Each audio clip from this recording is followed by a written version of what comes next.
Welcome to the Nebraska Hawk's Nest. These guys are brave! They're Hawkeyes, living in enemy territory. Listen, these guys are way past their prime, but they're still Hawkeyes! They're spreading the Hawkeye hype to all of Nebraska. The frost advisory is canceled! Corn huskers? More like corn suckers. Are you ready for this podcast? Let's go Hawks!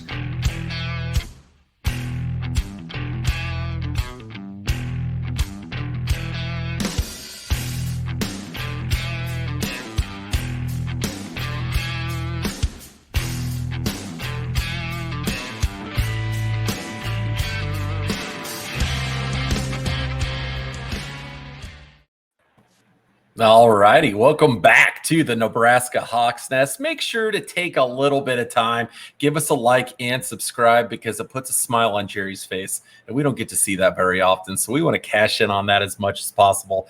We are blessed and lucky enough to be joined by a man that has too many influences and titles along with Iowa athletics for us to really just put him into one category. Lon Olejniczak, sir, welcome to the Nebraska Hawk's Nest. Great to be here, and thanks for, we must be doing Old Timers Week this week, but it's always fun to be part of the Hawks. I got to ask, who's the young man that does the lead in there? That is the Hawkeye Hype Kid. So he made kind of a tribute video, a pump-up video. Yeah, like some years ago, it took off. And then his dad actually reached out to me, one of the coolest guys ever. And his dad is a fan of the podcast that we do and everything. And we actually like grew up like 5 minutes from each other and went to the same elementary school. Weird, small world. But his son is awesome, great family. And so, yeah, we had a ton of fun doing that with them. And everybody that sees it for the first time, I love to watch the little window of the person we're interviewing and watch them smile and light up every time they see it because he does such a great job. Well, and I remember his hype video, and I mean, I'm like, wait a minute, is this one of you guys' relatives, for goodness sakes? So, yeah. And I also want to point out, just because of the age of some of the videos, that actually that touchdown against Nebraska, if you look closely, the guy that actually is one of the two guys blocking for Eddie Phillips is number 88, me. Nice. That's awesome. That's gonna make you feel good. Like, you're saying like you're trying to like allude to that you're old and irrelevant. And then you got guys like us that like we know who you are. We want to talk to you. Like you're still the man. Well, it's just fun to see old videos and actually see I didn't whiff on the block. I actually connected with somebody. No, that's great stuff. And one thing that first question we wanted to ask you is, Jerry spearheaded a lot of the research on our interview with you, and I looked up some stuff too, and we couldn't pin down a position for you. What position or like positions did you play for the Hawkeyes during your time?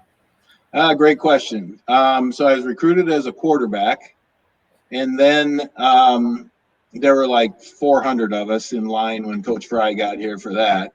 In fact, our first year, Phil Seuss was the quarterback. That my first year at Iowa. So I started getting bored during practice, so I'd go line up as a receiver.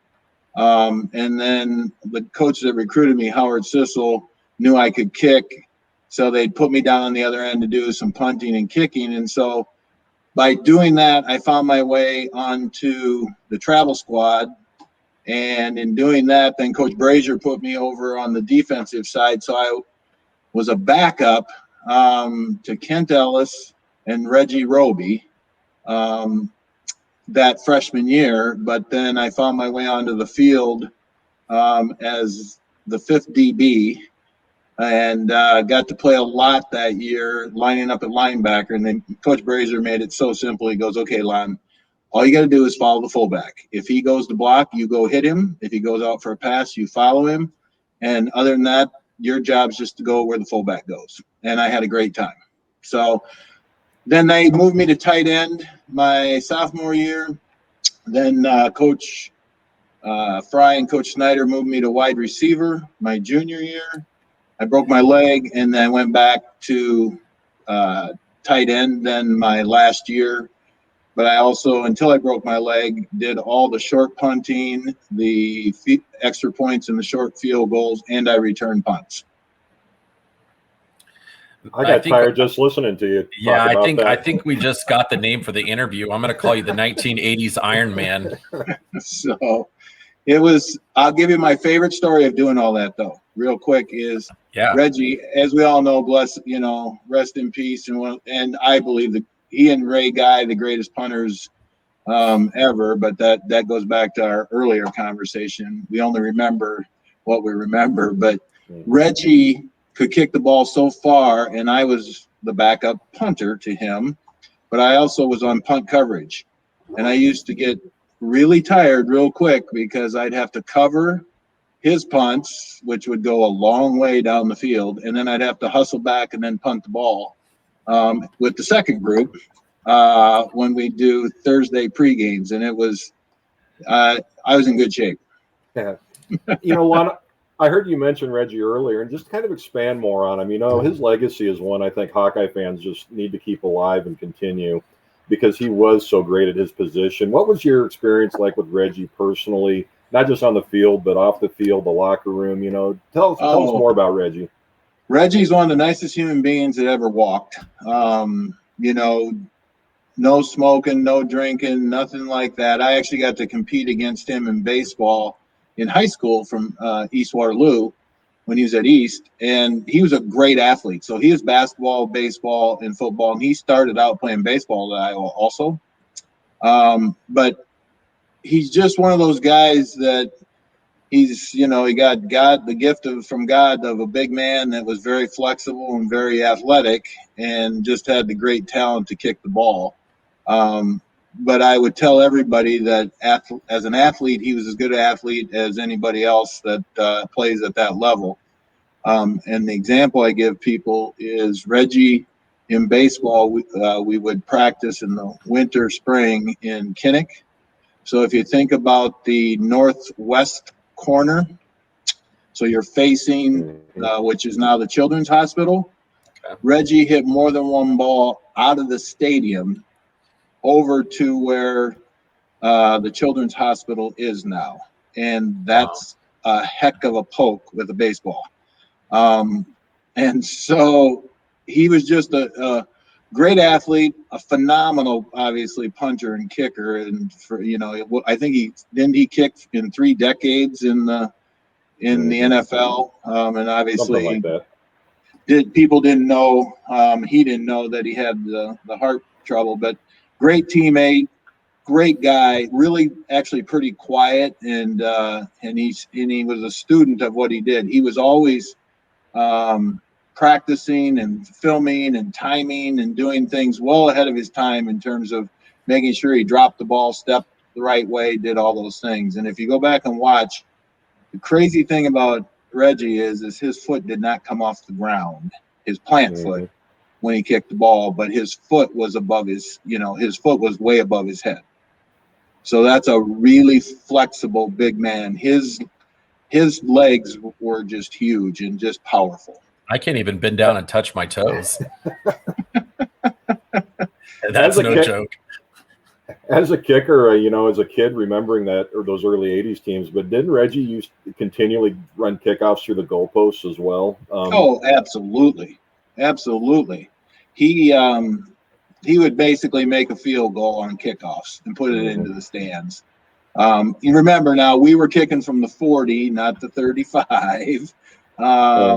Some of those still would have made it. Oh, absolutely. But we don't want the fish story here. It's he was kicking at 100 yards. Well, he was kicking at 60 out of the bat, and so 60, and then another, so 70, and then a good 75, 80 yards with ease.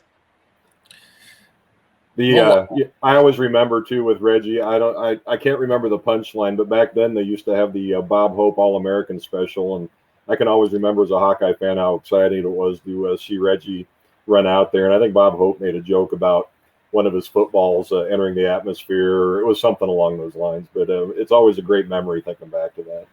I remember the game after I broke my leg, got to come back, and I sat up in the press box the first time I got to come back. And so I don't know what level, but it doesn't matter. When Reggie would punt the ball, I'm not making this up, the ball would level off what looked like eye level to me when I was in the press box when he punted the ball. So everybody, when you go to Kinnick Stadium, look up at the press box, and I don't care if you pick the lowest level or what level you pick, picture a football going that high before it then starts to come down. And that's why he was so good at what he did. Now, Lon, tell us about everything that you do for the University of Iowa, because it is so diverse and there's such an array of different things. We have had a really difficult time. Like, how do we introduce this guy? Because he is a jack of all trades. You do so many things. Could you kind of detail and walk us through how you've gotten to the position that you have with all, having your hand in so many different things, and what all you do for the University of Iowa?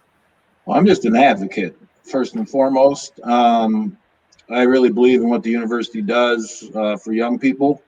And obviously, as the state that we're in, it's a pretty small state. We don't have a lot of we don't have professional teams, things like that. So, Iowa's a big deal in the state of Iowa. And so I just like to do whatever I can. So my only official role that I have is I have the privilege of being co-chair with Barb Randall of the varsity club, soon to be the letter winners club. And that's the only official role I play. We've done some things when I was fortunate enough, Transamerica, where I used to work, it had a big relationship and big supporter of the University of Iowa. So I was the liaison between the university and Transamerica. And so Transamerica, obviously, when you go to the games, you see a lot of sponsorships and things like that. So I had that privilege of representing our company there and hosting a lot of our friends and of the company at events like that. And then Coach Ferentz and I are good friends. And so I get the privilege of, being around he and his staff and the kids a lot. And over the years, we've done some different things and with the team, but we really don't advertise that because it's not about the publicity. It's about trying to do some things to give the team an edge, give the kids an edge, and maybe give them an opportunity to grow and learn a little bit about themselves. But that was all just Coach Ferentz and I cooking up some crazy stuff and doing some neat things, and the kids buying into it. And like I said, most people don't know what we did there, and we really don't we don't talk a lot about it other than it was leadership development. Sure. I guess, when we were talking about it, I kind of would relate to Adam that I call you the ambassador of Hawkeye football. I mean, you really, to us fans, you really represent all that's great with it. The Hawkeye legacy things, I always see your name mentioned with the alumni and different things. And then, your family, the Olenjniczak family is really synonymous with Iowa legacy. Tell us a little bit more too about the other family ties and the other athletes in the family that have played. Well, I appreciate that. I mean, my brother's 10 years younger. So he was played, I got to make sure I keep it right, 89 to 90, 93-ish, and was on a Rose Bowl team also. So we are one of the families that had, Billy Happel and his dad, my brother and I. The Stoopses were on there together right at the same time. But so Jason and I were on two different teams, obviously. But so we both had the opportunity to play football and baseball at the university, which is a great honor. And then, our father has had a lot of success as a coach And that set us up well to handle and understand what you need to do to be successful in athletics. And you've got a niece, didn't you have a niece that played volleyball there as well, or did I hear that wrong? Jason's daughter, Emma, was on the softball team. She's now going to go to grad school and play at Murray State. So yeah, Emma played or was on the team there, and sports are important in the family.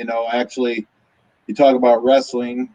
Jason's son is also he wrestles for Coach Schwab up at UNI, and he's a redshirt. Wow. He'll be a redshirt sophomore. So, sports is kind of an important thing in our family. So, speaking of sports, going back to your high school career at Decorah, tell us a little bit about how your experience in that town and that high school shaped you as an athlete and really helped you transition to the University of Iowa.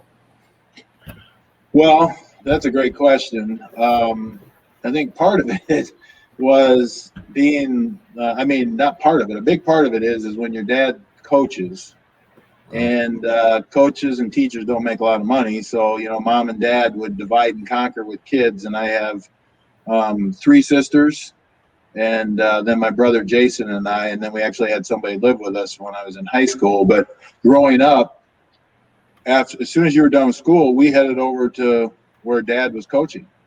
And so every day we got some type of sports interaction, because dad would have things he would ask us to do while we were there. And it wasn't like he was telling us to do it, but he would say, here, why don't you go do this? And it just so happened that some of the managers of the sports that he was coaching would help us. And so we would practice every day. But the magic then came every day after practice. Dad would spend anywhere from 20 minutes to an hour in whatever sport he was coaching. So he coached actually baseball, football, and basketball. So we did that since the time we were 5 years old until we went to college. And we took it, it was fun. We got to be with dad, and we were hanging around high school kids and getting to go to the games and ride on the bus and do all that kind of stuff that we just thought was neat. But you were basically learning the language of sports and the life of sports, and you start to see things differently. And my point is you guys have ever heard of the 10,000 hour rule? If you do something for 10,000 hours, you become an expert, especially if you do it right. I have heard that. And it's all about just repetition, right? Well, I will guarantee you we had 10,000 hours of repetition between time we were 5 and 18, between all the sports, and then when we got on the teams we got on.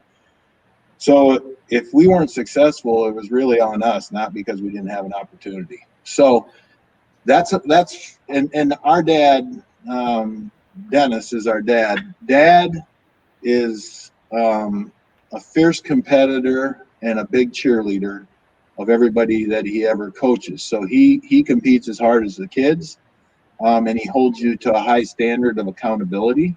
But in doing so, then that sets your standard at a level that you expect to get the best out of yourself. And that bodes pretty well when you get to the next level then, because you're competing against yourself and trying to do the best you can do. Now, the one story, though, that I will then add to that is I'm at Iowa for like a week and a half, and I call home and I'm like, you know what? This is going to be a little interesting here. I'm not sure basically, I don't know if I fit. And my dad's like, what do you mean you don't fit? And I said, well, I'm working out with these guys, and there's this guy that I met, first guy I met walking in the dorm, that's bigger than me and taller and weighs more, and I have a hard time running as fast as he does. And my dad's like, well, yeah, you are a Big Ten school. I said, I know, but holy smokes, this guy, our defensive end, Dave Akery, in high school, wrestled, I think, at like 165 pounds or something, right? He might have weighed 170 pounds in high school. This guy that I'm running against that plays defensive end, he's like 260, 65 pounds and can really move. And my dad's like, who is that? And I'm like, well, his name's Andre Tippett. Oh, yeah. And I'm like, Dad, this is a whole different level here. And he goes, just put your head down. You aren't even started yet. You're a freshman. Just do the best you can do. But so he prepared us, and high school prepared us. But until you get there, you really don't realize how talented everybody is until you show up every day and start seeing who you're standing next to. And there's a lot of talented people. Adam and I only have 9,950 hours to go before we sound like, podcasters. So yeah, maybe more. Might need some extra credit on that one. But, Lon, go ahead and build on that then, your high school life and decor and, how your dad trained you. But take us now because, you were recruited, I believe, in 78 or 79. I graduated in 79. So okay. Everybody thought I was going to probably play baseball because that's the most recognition I got in high school. Had, again, a lot of success. I really didn't grow until my junior year. So I wasn't large. And then I grew like 6 inches between my 9th and 10th grade year. I didn't put on a lot of weight. So I was a beanpole. So my brain knew what I was supposed to do with sports, but the body couldn't always deliver on what my brain wanted to do. And I mean, I got eaten up at the state basketball tournament as a sophomore by these 2 guards in Atlantic because they were seniors and I was a sophomore, and holy smokes.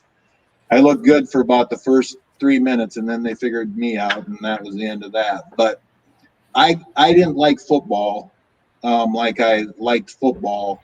I played football and was good at football, but I didn't like football till the end of my junior year because I finally got some size. Then football became really fun. But baseball, football, and basketball, I had the privilege of being recognized in all 3 of those sports at the state level, and was offered to play all of those different sports at different levels. But growing up, everybody would always say, well, you're playing because your dad's the coach.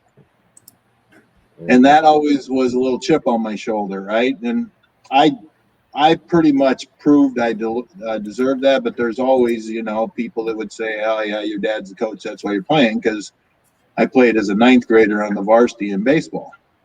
And the short version of that story is everybody thought at best I might kick when I got to college, but I was probably going to play baseball.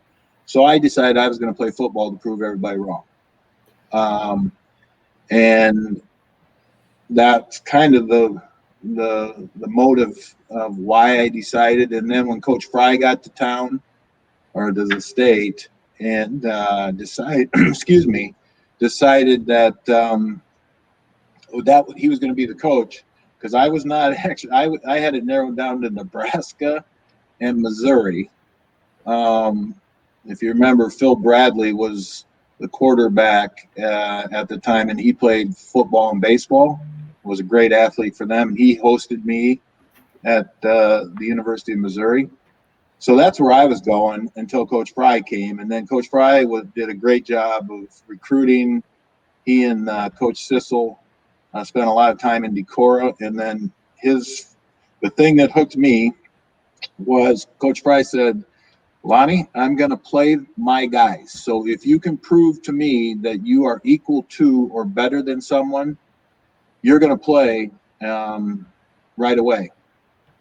And if you remember, at that time in Nebraska, the best chance the earliest you were going to play, unless you were a phenom, was probably about your junior year, because they just were loaded. They were loaded with talent, and they had just a ton of great athletes. And so I said, you know what? I'm going to roll the dice. And I'm going with Coach Fry because I think I can prove myself and get to play. And fortunately, I was lucky enough. I got to start playing as a freshman and had a great time. Was it tough for you to make that decision with the lack of success that Iowa had the previous 19 to 20 years? Young athletes are arrogant, right? And so we think, well, we can go there and we'll be the ones that'll turn it around. And I thought, you know what? I know how to win. I assume they're recruiting guys that know how to win. And I was naive in that I didn't know what at all it took, other than we'd go to a game a year down at Kinnick and watch Iowa. So Dad was a very strong supporter of the University of Iowa, and he would take us there to see, you know, the environment, and obviously entice you to the fact that, hey, do you want to be a part of this? But no, you know, as an athlete, you think we'll get it done. And it took us 2 years. I mean, if you ask any guys on that 81 team or guys that we played with, because there were some great guys that played the first 2 years too, they just didn't have the good fortune of being coached by Coach Fry and his staff. We got sick of losing, I guess is the best way to say it. And we had a little saying that, because everybody after the game, you know, in those first 2 years, everybody go, oh, how about them Hawks, right? Kind of making fun of the fact that, oh yeah, here we go again. We're not winning. And that kind of became a motivation to the team that, you know what, why not us? Why can't we pull together? We all used to be able to, in our respective growing up, we all won. So why not now? And that was kind of the light bulb going on with all of us in the spring of 80, the spring of 81 going into the fall of 81 season. And the rest is history. You know, Lon, I love the fact that we're starting into Hayden Fry, because, you know, one of the things we really wanted to talk to you about was Hayden's use of psychology. You know, he changed the Tiger Hawk, you know, the logo to the Tiger Hawk. He brought in the Steelers uniforms because that was the team of the team at the time. The double standing tight ends at the line, you know, to look more imposing. The pink locker room. I mean, you know, you're talking about when the team finally got tired of losing, but I mean, how much of that psychology played into it? What did you guys think of all these changes he was bringing in when he was doing them? Well, again, Coach was the man, right? Everybody, I mean, none of us can say all that he's done or meant for us, right? Because he gave us the chance. I mean, we were his first recruiting class, and although we all had accolades as high school athletes, Reggie was the guy, right? That's the big name. All the rest of us were big guys in a small pond, or a big pond, really. I mean, because Iowa kids at the time, you know, we do fine in the state, but it's a whole different level if you start looking at the levels of some of the metro complexes across the country. So his psychology was, you know, we're gonna show these people. So he loved being an underdog. You know, that first game where we blew the lead against Indiana, it's not folklore. You know, he basically told anybody that he saw smiling after that game just because it was close, because the crowd gave us a standing ovation going off the field. We just lost the game.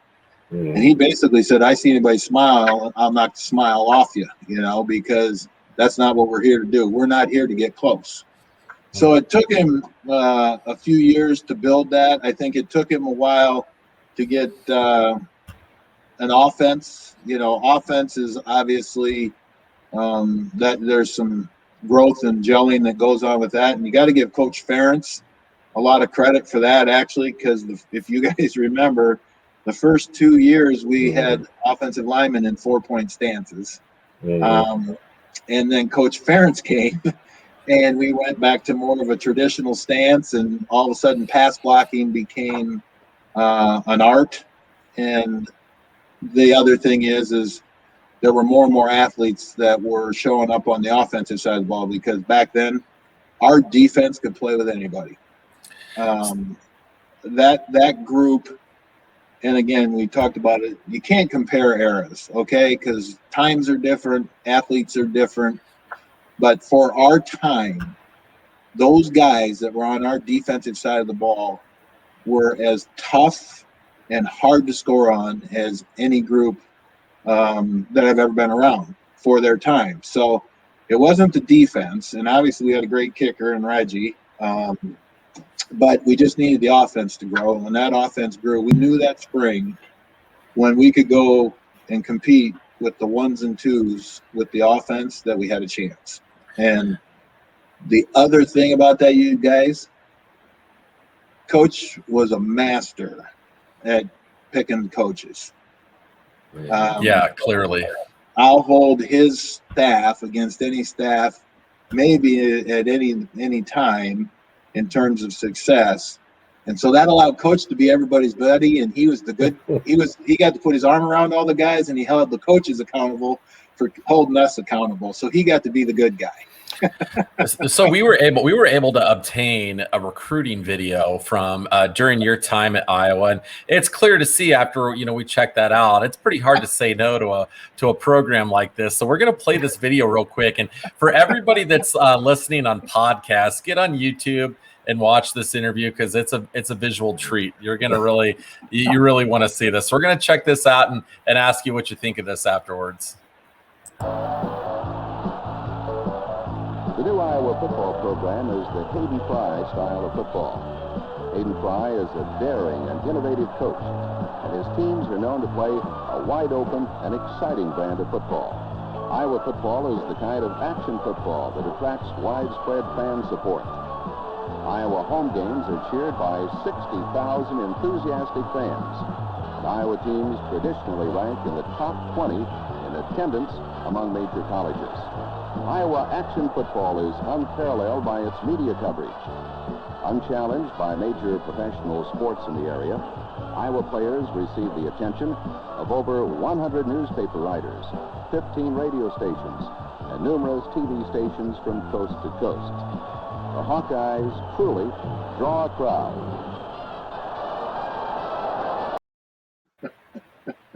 All right, so I don't know what you thought of that. I was kind of like a time machine pulling you back in, but is that anything you've seen before? Yeah, I actually had, and it's great because a couple things that I saw there. First, I saw Coach Sissel, the gentleman that recruited me, and rest his soul, one of the funniest guys I've ever been around, and he's got more jokes than I can even remember. You saw how young Dan McCarney was. You saw Coach Jackson with a full head of hair. When have you seen Coach Jay with a full head of hair? But I saw guys that most people wouldn't even recognize, but that was that first year because they shot the coaches. So Dwayne Williams, great running back. That was number 23.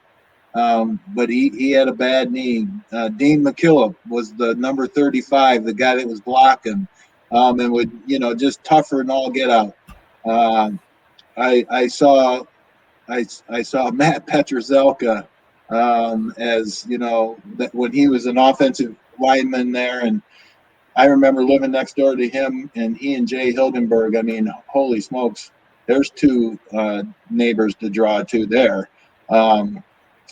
And sorry about that, Hilgi and Petro. I won't tell any stories about you guys, but the just great memory, right? But what your point was, how do you not? The stands are full and people are cheering and going crazy, and we hadn't even had a winning season, and that would have been the 18th losing season that year before, or whatever it was, right? Yeah. I liked how the spin on that when it said Iowa consistently finishes in the top half of the division in attendance. Right. Exactly. But at least, I mean, you come to the game, there's going to be people cheering for you. And that I do remember that. People were always very upbeat coming in the game and would be positive. You didn't hear, there was not a lot of booing or anything. So at least they were true fans and were supportive regardless of what was going on. Sure. Lon, I think we could carry on this conversation all night, but let's get into the meat of that 1981 football season. I guess around here we have a special place for that 10-7 win over Nebraska that set the tone for the season. we hear a lot about it. And of course, on this side of the Missouri River, we really enjoy that. But take us through that. The UCLA game the following week kind of maybe gets lost in the shadow of that Nebraska victory. When was it this team just really realized, hey, we're rounding a corner here, that we can really make this a special season? That's a great question. I will just go back. I think that spring we realized we had a chance. So the spring before, it was very competitive between the offense and the defense. So that was the first time in my this is going to be my third year that had happened. So we thought we had a chance. And the first year, Nebraska, we had a heck of a game with them, right? And things were going really well, and they had to really work hard to beat us. And so we knew we could play with them. Obviously, we went. Did we play them 3-4 years in a row? It was something like that. I can't remember the exact number. So I think they beat us. They beat us in a competitive game. They smoked us. And then that year coming in, we kind of felt like if we could get on top of them and score a little bit, the defense was going to hold them. And they were trying to figure out who their quarterback was going to be.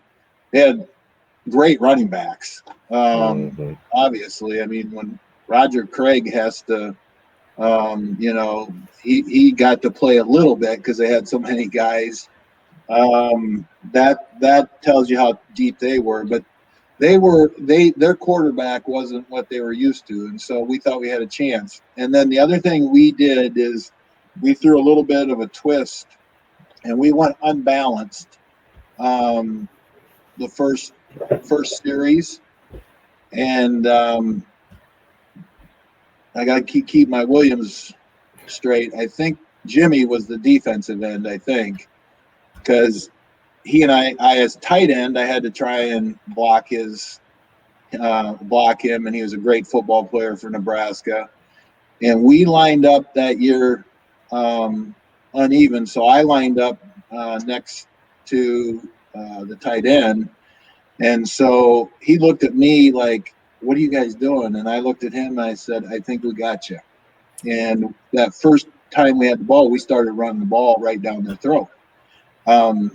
And we knew then that we had a chance. And then we scored, and then it was just a defensive battle. And then we got down close. And I don't know if Reggie missed one. I can't remember, but actually the field goal that I kicked was longer than I was normally supposed to kick. But coach just looked at me and said, "Lonnie, go kick." And I think part of that is because I was a receiver, so I was already on the field. I didn't have time to think about kicking field goals when I kicked, because I started kicking the previous year as a sophomore. I did a lot of extra points and field goals, or I got to do that. And so because I was on the field, I would have to rip my shoe off. I used the old square toe, and we got to cheat. We got those platforms that we got to kick off, so they would throw the platform out, throw my shoe off. I would have to take my normal shoe off, put that shoe on, tie quickly, nod to I can't remember who held Gordy Bohannon, nod to Gordy and kick the ball. So I had no time to think about missing. Kickers now, all they do is stand on the sideline and wait to kick. I suppose I might have been a basket case too, but I didn't have time to worry about that. So it's just like, let's kick the ball. And it went through no problem, and that ended up being the difference in the game. So we won 10-7. And you can't recreate that. And the reason we talk about that, because then that's led to a season, like you said, where we beat UCLA. In between there, we laid an egg and lost to the Cyclones. But we had a lot of big wins that year. And the point is that season then is the first season we win in 20 years. And so all the great teams that followed us we still get to say we were the first. And that's a big deal. That's a big deal. And we're actually get to celebrate that. It's been 40 years. So we're celebrating that this year. The same game that they're going to honor Andre Tippett for going into the College Hall of Fame. I think it's the Minnesota game. I think it's November 12th. The 81 team gets to come back together again because it's been 40 years. Phenomenal. That's cool. That'll be really interesting to see. Hopefully, like for everyone that's not on at that game, that they're gonna actually, broadcast that part of the game on BTN, ESPN, or whatever that's on. But Lon, we got to cut this first session short. We got a million questions for you. I don't even think we got halfway through for everything we wanted to talk to you about. We got through 2 of the last 40 years just under an hour. So we're gonna have to schedule part 2 of this interview very, very soon. Hopefully, Jerry can get that set with you in the next week or 2, because we want to keep this momentum going, because we had an absolute blast just in this first 40 minutes talking to you. Oh, I was going to say, so if you give me the questions, then I can maybe be more succinct. Is that what you want me to be? No, you're doing a great job just on the fly. I don't think we need to send you anything. We don't want it scripted. They always say, whatever comes, shoot from the gut, and that's the best answer. So, we'll take what you give us, but we don't want it scripted. I really appreciate the opportunity. It's all of us that have gotten to do this, cherish it. And it's an honor to represent the Hawks. It's always amazing that we're remembered. But it's fun to be able to say that we got to walk on to Kinnick and play college football. That's the dream of any Iowa kid. Well, as we talked about before the interview, it's my personal belief, and maybe it's just because that was my first memory, but I really think that 81 team really gets overlooked. The coaching tree in the mid 80s and the 85 team being number 1 was a great thing, and I'm not running that down. But that 81 team, we were preparing for this, and you're seeing names like Kittle, Bohannon, Stoops, Tippett, Hilgenberg, Bortz, Chuck Long was a freshman, I believe. Ron Hallstrom went on to the Packers, I believe. And you look at all the contributions that everybody on that team has had, whether Hawkeye legacy, whether going pro. It's just an amazing group to me, and I want to make sure that 81 team is front and center here with us. Well, it changed the course of Hawkeye football for the next 40 years.